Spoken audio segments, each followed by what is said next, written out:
We just spoke to the guys. It's Quite quite strange to interview with those guys because they were all like sitting like this and like drinking I know, coke. I know. Because they're all teenagers. So chilled. And the first day that I met them, I mean, especially Claudia, was like nervous, rosy cheeked 14-year-old, and now he's like the coolest guy in the room. Yeah, they're all fantastic. They're all amazing. For you, I mean, obviously you're a little bit older, so yeah.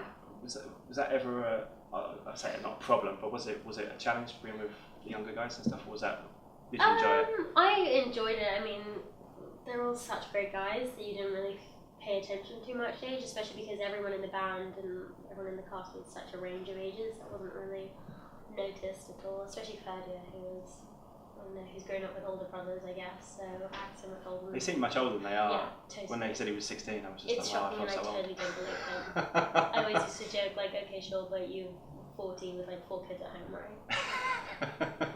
How was the whole experience with Sundance? I know the film premiered at Sundance. That was a lot the guys of were fun. saying that they did a gig and all that kind of stuff. Yeah, and I mean, that was the first time we saw the film with an audience, and to then get a standing ovation, it was unreal.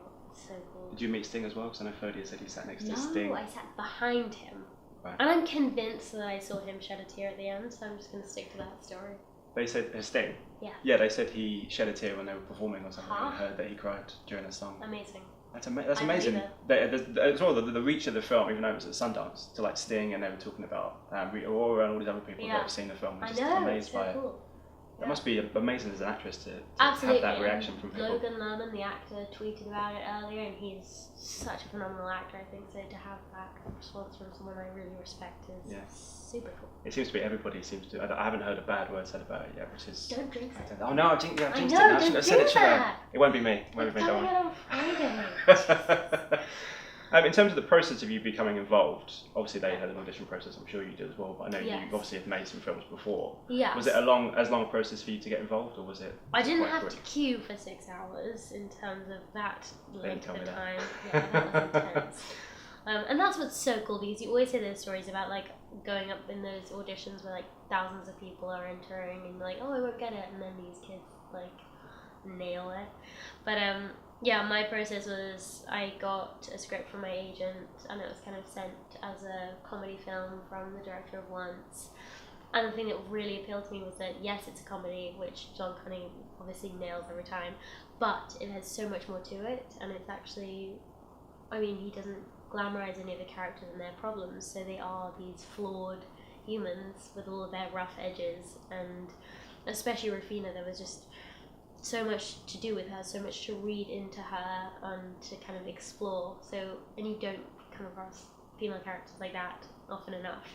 So it was just such an exciting prospect. So I bombarded him with self-tapes and basically wouldn't get out of his face. She has quite an interesting arc through the story, because she's obviously quite not defensive, but she's obviously a little bit more world, thing with the guys, while they're obviously quite young and stuff like that. Was that what drew you to the character? Yeah, absolutely. And my favourite thing about Rufina is that you can't really pinpoint her. You don't know, and John and I wanted to make sure that you didn't know when she's lying, when she's telling the truth. And the thing about her is that she has learned to survive in a very specific way of keeping everyone at a certain proximity and only allowing them to see exactly as she presents herself. And that's it. And then Connor is the first person who really challenges that and tries to get through that, which makes her feel even more vulnerable than she does. So you see her throughout the film constantly challenging him back and throwing him these pieces of information that you think are true about herself and but are so blatant and plain in the way she says them that it kind of throws him off. And it's these constant things of like, is it enough? Will he stay? Like, is he strong enough? Can he handle me? I could talk about her for hours, sorry. The first scene that you two have, obviously he comes out of school and sees you. I thought that was the best scene, because first of all he comes over and wants to, obviously she's a beautiful girl and wants to chat to her and stuff, which is obviously quite defensive, but then over the course of literally a few seconds, slowly but surely, she starts to open herself up a little bit. That was the most powerful one for me. I thought, as much as the relationship is fantastic. Yeah. Was that a scene that jumped out at you from the script as well? Totally. And I mean, that was actually on our first day of filming together, which worked really well with the dynamic. But yeah, absolutely, because she is very much used to boys and men looking at her like that. She knows exactly how she presents herself. She knows knows exactly how they see her. But then over the course of the conversation, as you were saying, she starts to realise that he is this like very pure child, and so the way that she like goads him and teases him to sing, and then he does, and it's so innocent and so here I am, and just totally plain like palms up, that she kind of, it takes her back and she's like kind of thrown off by this, and like it finds him very endearing. So that's the whole start of that.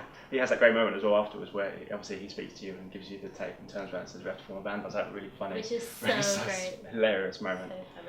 In terms of then the 80s, obviously I know you were born in the 90s, I believe. I was. Did you have to have an education in terms of 80s music, or were you aware of certain things? No, I was not very well versed in the 80s in general. I mean, it was everything. It was kind of trying to research how the recession at that time had an effect on everything in their lives. I mean, right down to Rufina's fashion and the way she holds herself and lives. And also, yeah, the music was a huge, huge factor, and got a great education from John Carney on that, and have left a big Hall & Oates fan, a big Talking Heads fan. Nice. Yeah. With a better iTunes. Yeah, the guys were saying they obviously watch a lot of music videos because and YouTube's obviously a great source of that these days. Yeah. So you could probably spend the whole day just going through all of them. Well, that's the thing that's so great. Everything is so accessible now. Yeah. Like the hair and the 80s, hairspray and all that kind of stuff, and the wardrobe. Yeah, because I mean, the costume is as much my costume for Rufina as it is Rufina's costume for Rufina, and her kind of protective barrier and facade. So establishing that look, establishing the huge, colourful everything, really then brought the character to life and really kind of made it so much easier to then be her, like on the day when you put on all that gear and you're putting on that armour. What was it like doing the videos? Because they look like they were so much fun. So much fun. And that first video, The Riddle of the Model, was I think like my second day of filming. Oh, wow. So to have that as an introduction to the experience of what this film was going to be like, I was like, okay, this is pretty damn cool. How cold was that water? So cold. So cold. Was that part of the script that you were going to jump in, or was that something that you... Yeah, no, it was. And at the time I was like, amazing, great. Then it comes to October, November in Dublin, cold, yeah. And it's suddenly like, oh god, now's the time. Did you have to do it a few times? Oh yeah. Yeah, and we did the first time, we did the dialogue first, so that we weren't absolutely freezing. And so that was a fun thing, and like they filmed us just like counting and like having to jump in together. And then we did the major leap. And by then it was just like, I mean, we were wearing 2 wetsuits and loads of layers to our costume, and still that bitter cold water is not something that I'm going to forget anytime soon. What was it like working for John? Because obviously he comes with such 2 amazing films once in the beginning, and has such a big following and has been so successful so far. What was it like working for him as a director? It was incredible, and such a unique experience as well, because I mean, usually when the director has also written the script, and especially when they've written the characters based on people that they knew, as John did, I arrived like knowing my dialogue, knowing all about the character that is presented there, and obviously I've kind of developed it slightly more, but just wanting to honour what he's put on the page. And with John, he kind of rips that all off and it's like, but what do you want to do with the character? Where do you want to take her? Which was totally unnerving, and I felt totally then unprepared, like, oh god, he's actually giving me this freedom to do that, which I hadn't really experienced before. But then that is such a fantastic and such a liberating thing, to have that trust, to know that I can trust him so 1000% to get a good enough performance out of me and to get the right kind of Rufina moments, and then just feeling him trust me enough to deliver that was an incredible thing, a very unique thing, I think. We're saying to the guys, obviously you're all kind of riding this wave in terms of the success it's had so far, and obviously you've been in America, I believe, and obviously in Dublin and everything else. It's almost the sort of thing where you obviously, you don't come down wanting to end, you Not want at to all. live in the bubble for a bit longer. Absolutely, and it like comes out on Friday, which I guess is then another just a new start to the whole process. But I mean, it's been such a joy doing this whole press tour, because I'm so proud of this film and I love this character so much and feel so protective of her. But I could just talk about her for hours, so to stop doing that. Just gonna be like ranting at my granny down the phone, like, and the next thing about Rafina. Have all your family seen the film now? Or? My parents have, but that's it. So they saw it at a screening in Dublin, but the rest have yet to see it. And I hope will on Friday. I'm sure they will. I hope so. Another thing I was going to ask you was, I don't know if this is true or not. I think it is that you're about to go and work with one of my favourite actors, Kevin Spacey, yes. on a film which Rebel is something to do with J.D. Salinger. Yes, I believe. It's a biopic about J.D. Salinger's life. Who are you playing in that? Can you tell us I anything? play Claire Douglas. I think so. I hope. Well, not one of these big kind of studio blockbusters where you're like. No, exactly. Well, I'm just saying it now. I play Claire Douglas, who's J.D. Salinger's second wife.